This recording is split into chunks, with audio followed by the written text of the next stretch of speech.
የሷን ስቶሪ እናንተ ታረጉታላችሁ። ይሄ ሊመስለኝ አይችልም። ይሄ ሊመስለኝ አይችልም። ታመጡና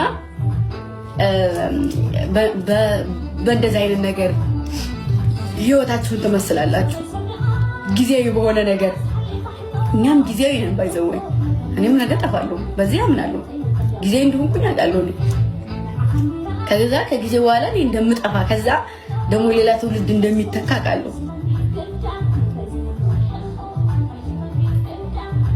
አያችሁ ስህተታችን ምን እንደሆነ ታውቃላችሁ? የሰው ሂስቶሪ የኛ ሂስቶሪ ነው ብለን ነው የምናስበው። የእናንተ ሂስቶሪ እና የኔ ሂስቶሪ አንድ ሊሆን አይችልም። ሰውነታችን ብቻ ነው አንድ ሊያደርገን የሚችለው። እኔም ሰው ነኝ፣ እናንተም ሰው ናችሁ። ግን በዛው ልክ እኔ መጥፎ ሰው ከሆንኩኝ ሌላ ሰው ደግሞ እንደኔ መጥፎ ሰው ነው ማለት አንችልም። ሁሉም ሰው አንድ ነው አይደለም።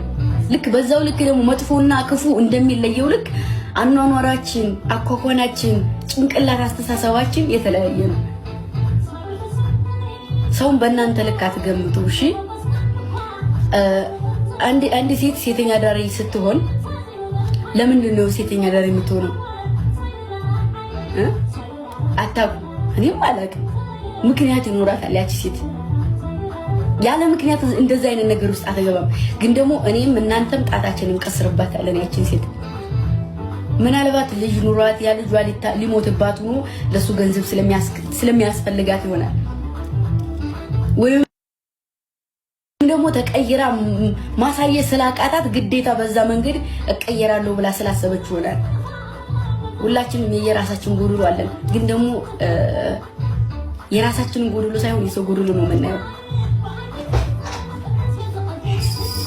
የራሳችንን ስህተት ሳይሆን የምናየው የሰው ስህተት ነው የምናየው።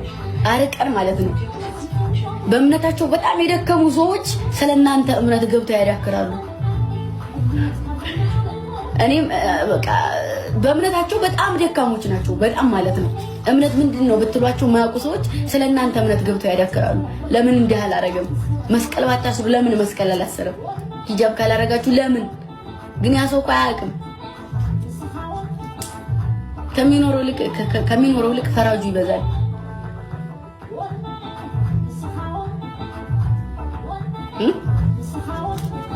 እኔም ብልላችሁ ፈልጌ ነው። እናንተም የኔም ህይወት የተለያየ ነው። ስለዚህ አሁን ምን አሰባችሁ መሰላችሁ? እናንተ በሰው ትናደዳለች፣ ስሜታዊ ትሆናለች፣ የሆነ ነገር ትሆንና ትጠፋለች ወይ የሆነ ምናምን ነገር። አያችሁ፣ እሱ የእናንተ አስተሳሰብ ነው። የኔ አስተሳሰብ ደግሞ እንደዚህ አይደለም። እሺ፣ እሱን የምናየው ይሆናል። አልነግራችሁም።